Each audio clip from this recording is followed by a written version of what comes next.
Director sir சொல்லுவாரு, இந்த dialogues மட்டும் கேட்டாங்கன்னா 10 நாள் நான் உங்களுக்கு பொண்டாட்டியா வரேன். நீ எவ்வளவு அனுபவிக்கணுமோ அவ்வளவு அனுபவிச்சுக்கோங்க. பசங்க எல்லாம் அவ்வளவா திட்டிப்பாங்க உங்களை அப்படின்னு சொல்லியிருந்தாங்கன்னா, லைக் ஹீரோயின் ஓரியன்டா சொல்லும்போது நிறைய பேர் வந்து செட் ஆவீங்க அப்படின்னு சொல்லிட்டு சில பேர் சொல்லுவாங்க. ஸோ ஹோம்லி லுக்ல எல்லாருமே என்ன இது வரைக்கும் ஹோம்லி லுக்லயே பார்த்தவங்க எல்லாருமே நம்ம கொஞ்சம் ட்ரெண்டுக்கு தகுந்த மாதிரி மாறலாம் அப்படின்னு நினைக்கும் போது இல்லை நீங்க பிரின்சிபல் சாரே வந்து டைரெக்டாக எனக்கு அப்ரிஷியேட் பண்ணுவாங்க. ஸோ இந்த மாதிரி கிளாசிக்கல் டான்ஸ்னு ஆக்சுவலாக இந்த மாதிரி பண்ணுறீங்க, மூவிஸில் பண்ணலாம், சைல்டு ஆர்டிஸ்ட்லேருந்தே பண்ணலாம் அப்படின்னு சொல்லிட்டு நல்லா ஸ்கூலிங்லேருந்து ஸ்டார்ட் ஆச்சு எனக்கு. ஸோ அப்படியே இப்போ வரைக்கும் கண்டினியூ ஆகிட்டு இருக்கு. பேரண்ட்ஸ் மூலியமாக ஃபேமிலி எல்லாருமே நல்லா என்கரேஜ் பண்ணுறாங்க. ரிலேட்டிவ்ஸ் அவங்க இவங்க அப்படி இப்படின்னு பேசினா கூட அது நான் ஃபஸ்ட்டு ஸ்டார்டிங் வந்து பர்ஃபார்மன்ஸ் பண்ணும்போது லைக் நிறைய பேர் சொல்லியிருக்காங்க, இல்லை உங்களால் இந்த கேரக்டர் பண்ண முடியாது.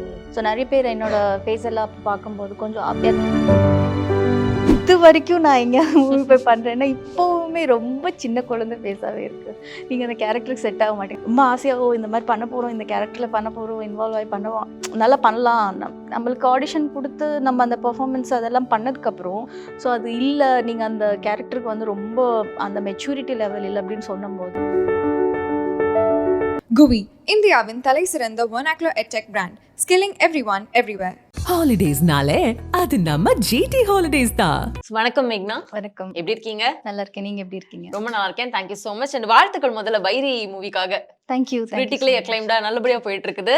அடுத்தது பார்த்தா உடனே இந்த படம் அரிமா பக்தி சக்திவேல். ஸோ தொடர்ந்து கதைகள் சூஸ் பண்றது வந்து மேக்னா எந்த மாதிரி சூஸ் பண்ணிருக்காங்க? ஸோ ஃபுல் அண்ட் ஃபுல்லாகவே நமக்கு ஸ்டோரியில் வந்து எந்த அளவுக்கு டெப்த் இருக்குது, ஸோ நம்ம கேரக்டர் எந்த மாதிரி இருக்குது, ஸோ இது பண்ணால் நமக்கு ஆடியன்ஸ் கிட்ட ரீச் ஆகுமா அப்படின்ட்டு சொல்லி தான் எல்லா ஸ்டோரிஸ் எல்லாமே வந்து சூஸ் பண்ணிகிட்ருக்கேன். ஓகே. அண்ட் ஃபுல்லாகவே ஸ்கிரிப்ட் எல்லாம் வந்து நம்ம த்ரூ அவுட் மூவி இல்லைன்னா கூட நம்ம ஒரு கேரக்டர் பண்ணுறோம், அதில் ஹீரோயினாக பண்ணுறோம், அந்த ஹீரோயின் கேரக்டர் வந்து கொஞ்சம் வந்துட்டு போனாலும் அந்த அளவுக்கு ரெகக்னைஸ் பண்ணுறாங்களா ஆடியன்ஸ் அப்படின்ற மாதிரி தான் சூஸ் பண்ணிட்டு இருக்கேன் நான் இது வரைக்கும். ஸோ எத்தனை வருஷங்கள் ஆகுது கெரியர்?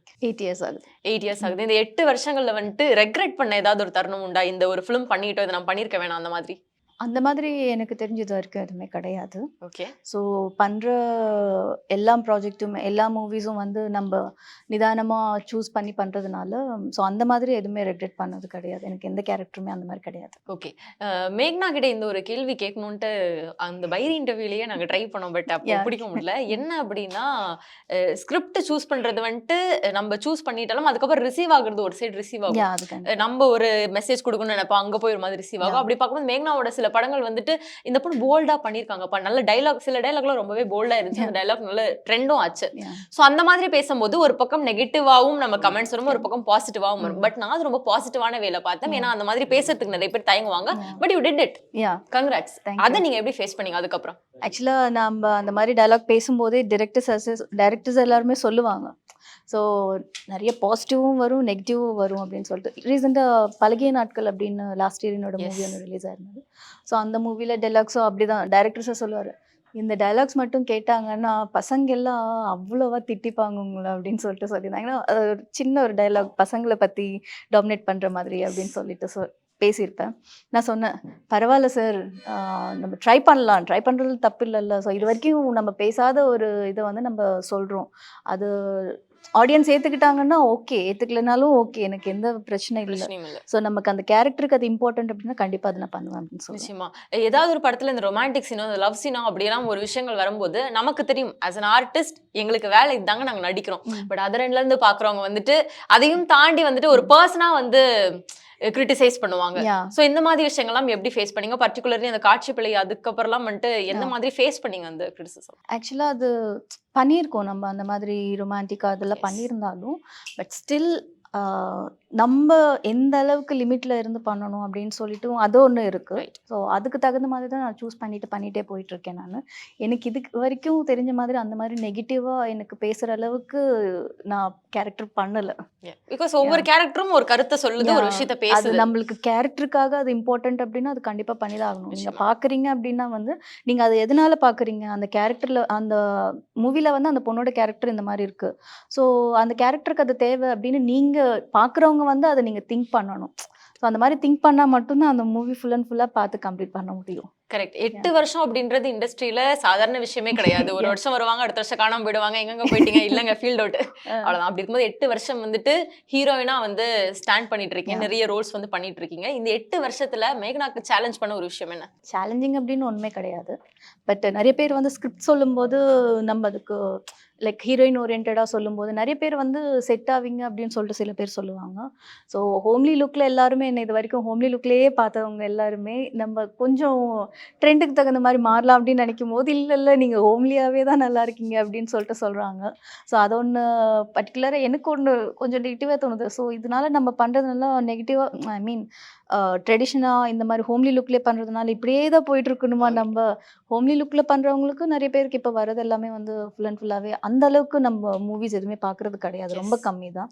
ஸோ இப்படி ஆகிடும் அப்படின்னு சொல்லிட்டு ஒரு சின்ன தாட்டு இருக்கும். சரி இருந்தாலும் பரவாயில்ல, நமக்கு அந்த கேரக்டருக்கு செட் ஆகுறோம், நம்ம அந்த கேரக்டருக்கு வந்து நேம் வருது அப்படின்னா வந்து கண்டிப்பாக நான் பண்ண ரெடியாக தான் இருக்கேன் அப்படின்னு சொல்லிட்டு தான் நான் இதே மாதிரி தான் போயிட்டுருக்கேன். என்னோட மேகனாவோட கோரிக்கை என்னன்னா, நான் வந்து ஹோம்லி லுக்ல மட்டும் பண்ண மாட்டேங்க. எனக்கு வந்து எக்ஸ்ப்ளோர் பண்ணணும். கரெக்ட்டா? அது கண்டிப்பாக கரெக்டு தான். நிச்சயமா. இந்த மீடியா, இந்த சினிமா அப்படின்ற ஒரு ஆசையெல்லாம் எந்த வயசுல வந்தது? எனக்கு ஆக்சுவலாக ஸ்கூலிங் பண்ணும்போது தான். ஸோ நான் ஸ்கூலிங் ஸ்டார்ட் பண்ணும்போது தான் பண்ணிட்டு இருந்தேன் நான். ஸ்கூலில் வந்து லைக் டான்ஸு, ட்ராமா அதெல்லாம் பண்ணும்போது எனக்கு டைரக்ட் ஐ மீன் பிரின்சிபல் சாரே வந்து டைரெக்டாக எனக்கு அப்ரிஷியேட் பண்ணுவாங்க. ஸோ இந்த மாதிரி கிளாசிக்கல் டான்ஸுன்னு ஆக்சுவலாக ஸோ நல்லா அப்ரிஷியேட் பண்ணுவாங்க. இந்த மாதிரி பண்ணுறீங்க, மூவிஸில் பண்ணலாம், சைல்டு ஆர்டிஸ்ட்லேருந்தே பண்ணலாம் அப்படின்னு சொல்லிட்டு நல்லா என்கரேஜ் பண்ணுவார். வாஸ் லைக் சார் சொல்கிறாரு, சார் சொல்கிற அளவுக்கு நம்ம பண்ணுறோமா அப்படின்ற மாதிரி.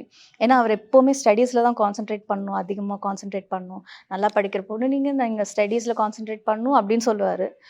ஸோ சடனாக என்ன அந்த அந்த இதுவாக பார்த்ததுக்கப்புறம் சார் வந்து கண்டிப்பாக உங்கள் ட்ரீம் அதுவாக இருந்தால் கூட நீங்கள் ட்ரை பண்ணிங்கன்னா அதில் கூட நீங்கள் சக்ஸஸ் ஆகி வருவீங்க அப்படின்னு சொல்லியிருந்தாரு.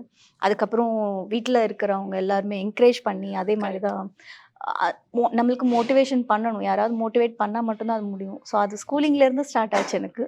ஸோ அப்படியே இப்போ வரைக்கும் கண்டினியூ ஆகிட்டுருக்கு. பேரண்ட்ஸ் மூலியமாக ஃபேமிலி எல்லாருமே நல்லா என்கரேஜ் பண்ணுறாங்க. ரிலேட்டிவ்ஸ் அவங்க இவங்க அப்படி இப்படின்னு பேசினா கூட அதை நான் கண்டுக்க மாட்டேன். ஸோ அது அவங்க பாயிண்ட் ஆஃப் வியூவில் அவங்க திங்க் பண்ணுறாங்க அப்படின்னா இட்ஸ் தேர் ஒப்பீனியன். ரைட். அது ஃபியூச்சர்ல மேபி ரெக்ரெட் பண்ணலாம் அவங்க. கண்டிப்பா கண்டிப்பா பண்ணுவாங்க. இந்த அப்ரிசியேஷன் அப்படின்னு ஒரு பக்கம் போயிட்டு இருக்கும்போது ரிஜெக்ஷன் அப்படின்றது எல்லார் லைஃப்லயும் ஃபேஸ் பண்ற ஒரு விஷயம் தான். அப்படி வந்து ஆடிஷன்ல நீங்க ஃபேஸ் பண்ண ரிஜெக்ஷன்ஸ் இல்ல இந்த ஒரு ரீசன்ஸ் வந்து சொன்னாங்க, பட் நான் அதை மாத்திக்கிட்டேன் அப்படின்னு ஏதாவது இருக்கா? ஃபர்ஸ்ட் ஸ்டார்டிங் வந்து பெர்ஃபார்மன்ஸ் பண்ணும்போது லைக் நிறைய பேர் சொல்லியிருக்காங்க, இல்லை உங்களால் இந்த கேரக்டர் பண்ண முடியாது. ஸோ நிறைய பேர் என்னோட ஃபேஸ் எல்லாம் அப்போ பார்க்கும்போது கொஞ்சம் எல்லாரும் நிறைய பேர் சொல்லியிருக்காங்க, ரொம்ப சின்ன பொண்ணாக இருக்கீங்க, இந்த மாதிரிலாம் நீங்கள் பண்ண முடியாது. இது வரைக்கும் நான் எங்கேயாவது மூவி போய் பண்ணுறேன்னா இப்போவுமே ரொம்ப சின்ன குழந்தை ஃபேஸாகவே இருக்குது. நீங்கள் அந்த கேரக்டருக்கு செட் ஆக மாட்டீங்க. அந்த படத்தில் சொல்லுவாங்கல்ல, நீ அதுக்கெல்லாம் சரிப்பட்டு அப்படின்ற சரிப்பட்டு வர மாட்டேன். அந்த மாதிரி தான் ஆயிடுச்சு. எங்கே போனாலுமே அது ஒரு மைனஸாகவே இருந்தது எனக்கு. ஃபஸ்ட்டு மைனஸ்ன்னு அதுதான். இப்போ நம்ம ரொம்ப ஆசையாக இந்த மாதிரி பண்ண போகிறோம், இந்த கேரக்டரில் பண்ண போகிறோம், இன்வால்வ் ஆகி பண்ணுவோம், நல்லா பண்ணலாம், நம்மளுக்கு ஆடிஷன் கொடுத்து நம்ம அந்த பெர்ஃபார்மன்ஸ் அதெல்லாம் பண்ணதுக்கப்புறம் ஸோ அது இல்லை, நீங்கள் அந்த கேரக்டருக்கு வந்து ரொம்ப அந்த மெச்சூரிட்டி லெவல் இல்லை அப்படின்னு சொல்லும்போது நம்மளுக்கு அந்த டிசப்பாயிண்ட் இருக்கும். ஸோ அது மோஸ்ட்லி நான் ஃபேஸ் பண்ணது அதுதான், அந்த ரிஜெக்ஷன் தான். ஓகே. படங்கள்ல மேக்னா காதல் பண்ணி பார்த்துட்டோம். நிஜ லைஃப்ல மேக்னாக்கு எத்தனை ப்ரப்போசல் வந்திருக்குது, எத்தனை காதல்கள் இருந்திருக்கு? ஸ்கூலிங்ல வந்தது. ஓகே. ஸ்கூலிங் டைம்ல வந்து நிறையவே வந்தது, காலேஜ் டைம்ல கூட இருந்தது. பட் நிறைய ப்ரப்போசல் வந்துச்சு. எது வந்து டபுள் சைடா மாறுச்சு? இல்ல டபுள் சைடு இன்ட்ரெஸ்ட் இல்ல. இல்ல. இப்போதைக்கு நம்ம கெரியர்ல ஃபோக்கஸ் பண்ணும்போது அது டிஸ்ட்ராக்ட் ஆயிடும். நம்ம அது நம்ம லைஃப்ல கொண்டு வந்தோம்னா ஃபுல் அண்ட் ஃபுல்லாவே ஸ்பாயில் ஆயிடும் நம்ம லைஃப். நம்ம ஸ்டடீஸா நம்ம கெரியரா ஸ்டடீஸ் முடிச்சதுக்கு அப்புறம் நம்ம இதுதான் கெரியரா போயிட்டு இருக்கோம் அப்படின்னா, இப்போ ஸ்டடீஸ் ஸ்டாப் பண்ணியாச்சு, இப்போ இதை தான் கெரியர்னா இந்த கெரியரில் போகணும், இல்லைன்னா மறுபடியும் ஸ்டடீஸ் ஸ்டார்ட் பண்ணணும். அதை விட்டு நம்ம இந்த ட்ராக்ல போயிட்டோம்னா தப்பான வழி. மேகனா அவர்களுக்கு வந்து வியர்ட் ப்ரப்போசல் இந்த கையெழுத்து லவ் பண்ணு அந்த மாதிரி எதுவுமே வரல. ஓகே. ஸோ ஃபைனலி என்ன அப்படின்னு பார்த்தீங்கன்னா, காதல்ல ரெட் ஃபிளாக் கிரீன் ஃபிளாக் இப்படின்ற ஒரு விஷயம் பயங்கரமா வைரலா போயிட்டு இருக்குது. எல்லாரும் ஒரு ஒப்பீனியன் வச்சிருக்காங்க. உங்களுக்கு ஒரு லவ் வந்தா அதுல இந்த விஷயம் ரெட் ஃபிளாகா இருக்கணும், இந்த விஷயம் கிரீன் ஃபிளாகா இருக்கணும், அது என்ன? எனக்கு இது வரைக்கும் அந்த எக்ஸ்பீரியன்ஸ் ஆகாததுனால எனக்கு எதுவுமே தெரியும். உங்களோட எக்ஸ்பெக்டேஷன் லவ்ல இந்த விஷயம் எனக்கு இருக்கணும். நம்மள லவ் பண்றாங்க அப்படின்னா வந்துட்டு கண்டிப்பா கடைசி வரைக்கும் அவங்க லவ் பண்ணி தான் ஆகணும். அது இருக்கிறது தான் எல்லாருக்குமே. இப்போ நிறைய பேர் வந்து சொல்றாங்க, சண்டை போட்டு இப்போ லவ் பண்ணும்போது ஒரு மாதிரி இருக்காங்க, மேரேஜ் பண்ணதுக்கப்புறம் ஒரு மாதிரி இருக்காங்க ட்ரூ, சோ ட்ரூ. அப்படின்னு சொல்லிட்டு சொல்கிறாங்க. பட் அவங்க என்னன்னா மேரேஜ் பண்ணதுக்கப்புறம் சண்டை போடுறாங்க அப்படின்னா வந்து சண்டை போடுறாங்கன்னா அவங்களுக்கு அதிகமாக காதல் இருக்குன்னு தான் அர்த்தம். அதுக்காக வந்து அவங்க வந்துட்டு இல்லை அவங்க வந்து லவ் பண்ண மாட்டேங்கிறாங்க, அவங்க ட்ரூவாக இல்லை அப்படின்னு சொல்லிட்டு ஐ மீன் அது பொண்ணாக இருக்கட்டும் பையனாக இருக்கட்டும் 2 பேராக ஆகட்டும், அது வந்து தப்பு கிடையாது. அவங்க பார்க்குறவங்க என்ன நினைப்பாங்கன்னா, இந்த இவர் வந்து லவ் பண்ணும்போது ஒரு மாதிரி இருந்தாங்க, மேரேஜ் பண்ணும்போது ஒரு மாதிரி இருக்காங்க, வீட்டில் ரிலேட்டிவ்ஸாக இருக்கட்டும் யாரானாலும் அவங்கள ஒரு மாதிரி தூண்டி விட்டுட்டு இருப்பாங்கன்னு சொல்லுவாங்களா, அந்த மாதிரி தான். ரீசெண்டாக எங்கள் ஃபேமிலியில் கூட நிறைய பேருக்கு அது மாதிரி தான் நடந்துட்டு இருந்தது. ஸோ அது வந்து அவங்க சண்டை போடுறாங்கன்னா அவங்க அந்த அளவுக்கு அவங்கள லவ் பண்ணுறாங்கன்னு அர்த்தம். ரைட். என்னோட லைஃப்பில் வந்து வரணும் அப்படின்றது வந்து சண்டை இருக்கலாம், சின்ன சின்ன விஷயத்துக்கு சண்டை இருக்கலாம், அதுக்குன்னு தப்பான வழியில் போகிறது அது அந்த மாதிரி இருக்கக்கூடாது. என்னோட பார்ட்னர் வராரு அப்படின்னு எனக்காக என்னோட பார்ட்னர் வரானா ட்ரூவாக லவ் பண்ணணும், கைண்ட் ஹார்ட்டடாக இருக்கணும். நீங்கள் ரிச் புவர் அப்படின்னு எல்லாம் நான் பார்க்க மாட்டேன் கண்டிப்பாக. என்ன அதே மாதிரி வந்து இப்போ என்ன லவ் பண்ணுறாங்க அப்படின்னா வந்து என்னையும் ட்ரூவாக லவ் பண்ணணும் அவரும். அதே மாதிரி இப்போ நான் அவரை அந்த அளவுக்கு லவ் பண்ணுறேன்னா அந்த ஜென்யூனஸ் வந்து அது கண்டிப்பாக நான் ஃபீல் பண்ணணும். அந்த அளவுக்கு ஃபீல் பண்ணுற மாதிரி தான் அவர் என் கூட பிஹேவ் பண்ணணும்.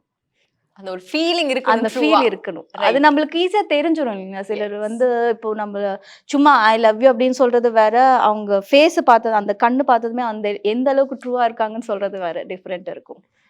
ஸோ அந்த மாதிரி ஒரு பையன் யா கண்டிப்பா வருவாங்க. கை தட்டுற யாரும் அந்த பொசிஷனுக்கு வரக்கூடாது. ஸோ மேகனா அவர்கள் ஹோம்லி லுக் இருக்கு இல்லையா, அந்த ஹோம்லி லுக்கை மெயின்டைன் பண்றதுக்கு நம்ம ஒரு எஃபர்ட் போடுவோம்.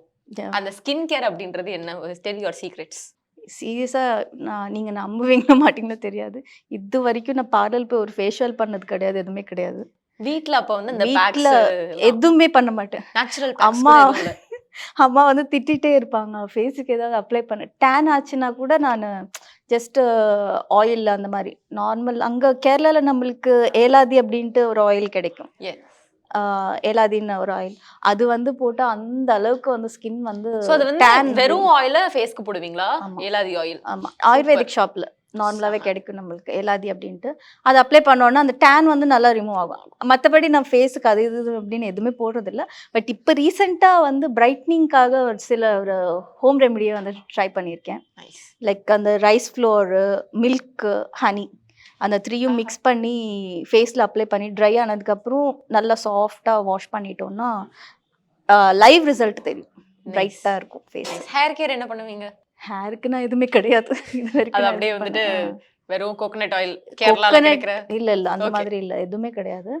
நார்மலா கேஸ்டர் ஆயில் சம்டைம்ஸ் அந்த மாதிரி எசென்ஷியல் ஆயில்ஸ் அந்த மாதிரி யூஸ் பண்ணுவேன். மற்றபடி பர்டிகுலரா இதை தான் பேக் போடுவேன் அப்படின்னு சொல்லிட்டு ஒன்றுமே கிடையாது. நைஸ். ஸோ நல்லபடியா ஸ்கிரிப்ட் வந்து செலக்ட் பண்ணி நல்லபடியா உங்க ஜேர்னி போயிட்டு இருக்குது அண்ட் ரெகக்னைஸ் பண்ணப்பட்டுக்கிட்டே இருக்கீங்க இந்த கடந்த சில வருஷங்களா. இந்த ஜேர்னி இன்னும் பன்மடங்கு பெருசாகணும் அண்ட் ஒரு பெரிய ஜேர்னில அகைன் நான் உங்களை மீட் பண்ணணும்னு விருப்பப்படுறேன். Thank you so much. Thank you. GUVI, இந்தியாவின் தலை சிறந்த vernacular edtech brand, skilling everyone everywhere. ஹாலிடேஸ்னாலே அது நம்ம GT ஹாலிடேஸ் தான்.